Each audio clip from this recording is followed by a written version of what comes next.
A man has sadly died a mysterious death, and 24 hours before, he ate a KFC.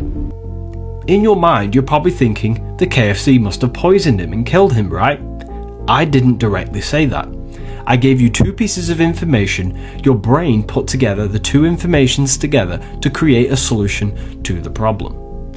That's how I can create your perception of something. Now imagine what the mass media can do with billions of pounds.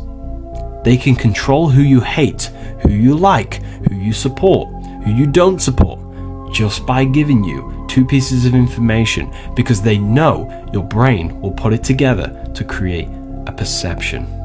Money does not exist. It's a piece of paper with numbers on it. Because our mind believes it exists, it affects the physical reality. Physical reality is always a mirror of the mind. If we woke up tomorrow and decided it didn't exist, and the collective consciousness would break the spell, and the world would completely change. Spells are not what you think. A spell is a belief system that unconsciously controls your actions without you even being aware. The belief the paper has value is controlling our actions and creation in the world. It doesn't actually exist. It's an illusion. It's a spell. Mind affects matter. When the collective mind wakes up to this truth, the physical reality will mirror it. You can transform emotions. Jealousy shows you where you want to be. Anger reveals where you lack self-control. Confusion shows you where you need more knowledge. Insecurity shows you where you seek validation from others. Guilt reveals where you acted against your morals. Trust the wisdom of your emotions. The unconscious mind doesn't speak human language. It speaks to you in symbols and metaphors. Every emotion you feel is a symbol. They are doorways into your unconscious mind. And if you transform them, purify and master them, you can gain full control over your sword. Sword is the tool that you use to carve out your life, your mind.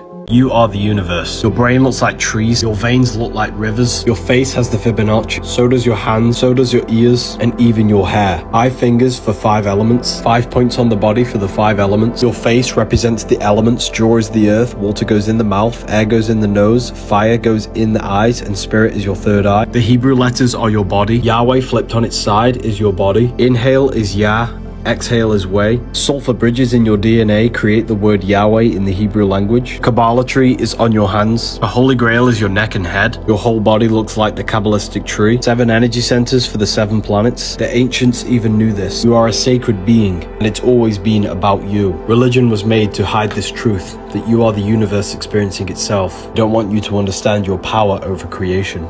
Religion was made to hide the truth about yourself. The church tells you meditation is demonic, yoga is demonic, psychedelics are demonic. Anything that involves exploring your inner world of consciousness, the church labels as demonic. It's quite obvious that they don't want you exploring and awakening your mind and your inner world, because when you do, you realize you are a creator, and your mind holds the power to shape your physical reality, because the government doesn't want creators, they want slaves. You've created your reality your whole life, turning thoughts into physical reality, turning spirit into matter. Religion keeps your mind unconscious and simply just an observer of reality, and not a free, independent creator. If you are in a religion, begin to realize that you are a creator with God, contributing towards creating this reality, and you contribute towards the unfolding destination of this universe. Jesus never walked on water. The entire thing is a metaphor. You experience life through 4 dimensions. Through fire, your willpower. Through earth, your physical body's action. Through air, your mind. Through water, emotion. Jesus was teaching mastery of emotion. That's why when Peter became scared, he fell in the water. Jesus said to him, "Do not be afraid." And when Peter tried again, he walked on water. Walking on water is becoming the observer of the emotion, instead of identifying with the chaos of emotions. Because you are not the mind or the body, you are the observer of them all. Walk above them, experience them, let them flow through you, but never become your emotions. Because when you identify with your emotions, you take impulsive actions which will lead to consequence. Gain control of your mind and body, you need to become the observer of them. Never identify and attach yourself with thoughts and emotions, nor your physical body. And that's how you become the conscious creator of your reality.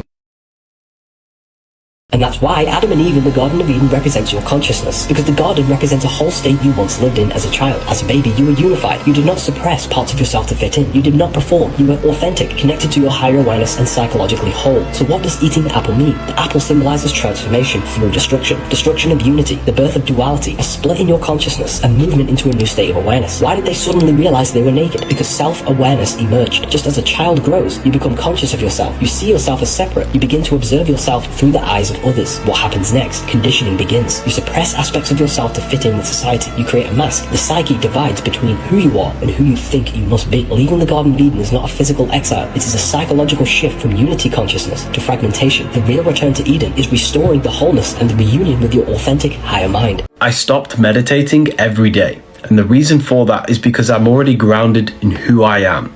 I know that I am the observer of the mind. However, I use it as a tool now. Whenever I find myself attached to certain things or thinking negatively or find myself in a negative mind state, yes, I need to do a silent meditation where I observe my mind and observe my thought and connect with the pure awareness. However, I find that doing it every day is unnecessary. I use these meditations now as a tool depending on the current situation that I'm in. Let's say I need to finish a project, then I'll do a visualization meditation. Or if I need to realign my mind and gain control over my thoughts, I'll do a silent meditation. I use different techniques now depending on the mind state or circumstance that I'm in to help balance my overall state of being.